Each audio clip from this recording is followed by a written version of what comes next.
Aujourd'hui, on va encore parler du cas Rabiot, mais surtout qui pour le remplacer. Cette semaine, on en a su plus sur l'affaire dans le vestiaire, même si on ne saura jamais tout, mais alors est-ce que ça justifie un départ de Rabiot ? Je te laisse me le dire en commentaire. Pour moi, ça me semble rapide comme décision. Et comme l'a dit De Zerbi tout à l'heure en conférence de presse, ça aurait dû rester à quelques matchs de suspension. Malheureusement, la famille s'en est mêlée et aujourd'hui, c'est trop tard. Rabiot doit partir et devrait partir pour 15 millions d'euros selon les attentes de Marseille. Mais alors, qui pour le remplacer ? Le plus logique serait de proposer un échange à l'AC Milan avec Bennacer. On en a déjà parlé hier, même si beaucoup d'entre vous sont contre cette idée. Il était à Marseille la saison dernière et connaît très bien le club. Après, je trouve qu'on perd en qualité de jeu et joue un poste plus bas, ce qui voudrait dire faire monter Angel Gomez. Après, on ne peut pas parler de remplacement puisque Marseille le voulait déjà dans son effectif. Cependant, Adrien Rabiot voudrait la Juventus et non l'AC Milan. Hier, on a parlé également de Zegrova. Il a toutes les qualités nécessaires à mes yeux pour remplacer Adrien Rabiot. Cependant, il revient d'une lourde blessure. Il n'a pas joué depuis le 14 décembre 2024. Donc à mes yeux, c'est quand même trop risqué. Alors il y a un joueur pour qui Marseille avait montré de l'intérêt il y a quelques semaines,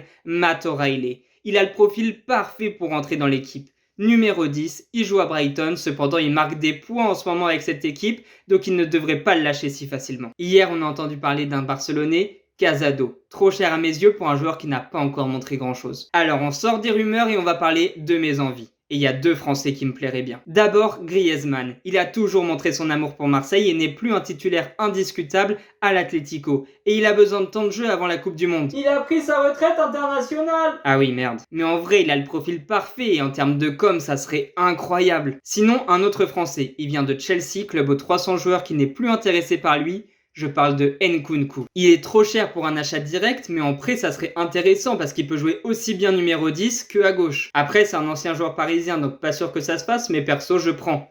Et toi, t'en penses quoi ?